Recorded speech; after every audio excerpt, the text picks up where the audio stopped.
This is the story of how my village survived Ebola. Bats brought the tiny Ebola germs, too small to see, so small, yet so dangerous. Without realizing, Grandfather rubbed a little blood in his eye. Ebola germs came into his body.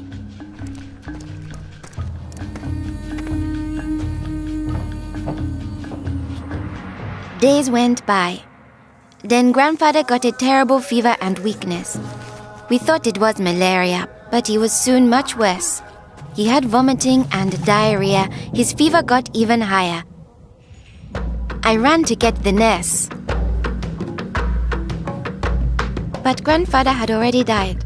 I was heartbroken. The nurse thought it might be Ebola, a disease caught from bush meat, but which spreads from person to person.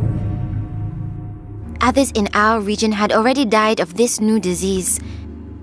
Unless we understood the disease and followed their rules, it could spread further and kill many more people.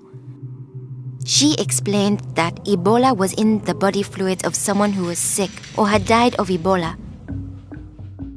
Their sweat, tears, mucus, saliva, vomit, diarrhea, urine, breast milk, sexual fluids, and blood. When we touch a sick person's body fluids, the Ebola germs can get into small breaks in our skin or into our eyes, nose, or mouth. The Ebola germs spread into our body and make us sick. When somebody dies of Ebola, that body is much more contagious. No one should ever touch the dead body. The nurse advised us to wash our hands with soap and water right away. She contacted the trained burial team to help us bury Grandfather's body safely. The burial team came. They comforted us and explained what they had to do to protect us. The team wore protective clothing that kept them safe from the dangerous germs.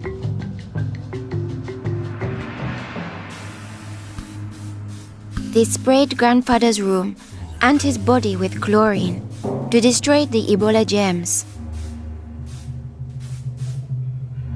They put his body safely away in a bag. To prevent the spread of Ebola, no one could touch the body of anyone who had died with signs of the disease. They also burned his mattress, bedding, and clothes, anything that might have his germs. All these actions made us safer. It was too great a risk to follow all our traditions, but we still honored Grandfather in the time of Ebola. Our chief gathered all the villagers together after Grandfather's death.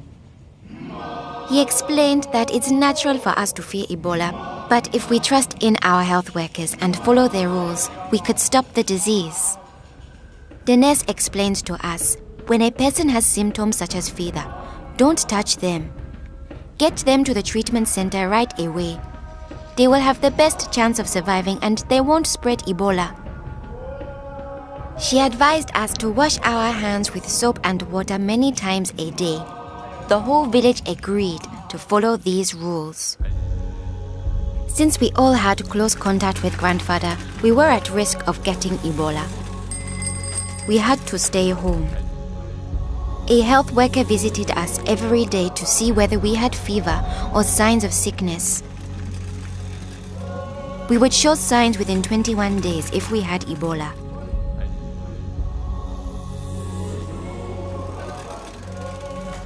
Many days passed, and I thought we would all stay healthy. But one morning, I found my mother burning with fever. I knew I couldn't touch her. She was now contagious. My father came in.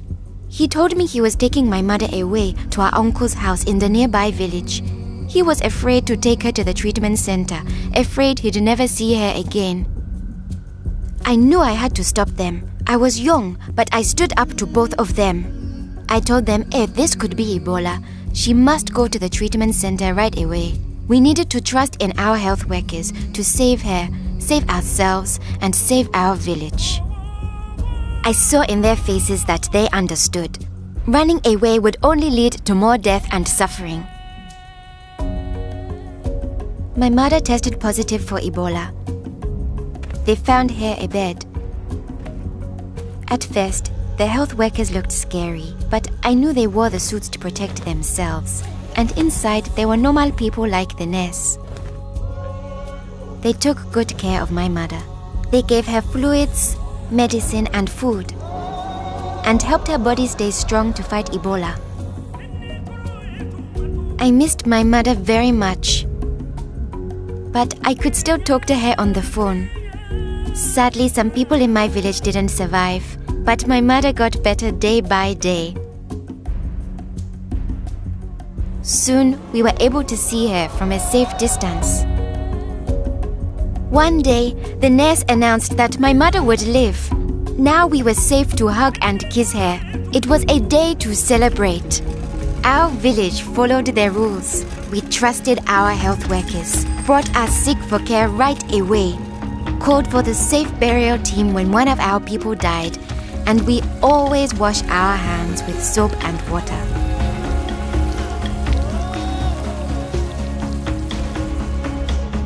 Our village survived Ebola. Yours can too.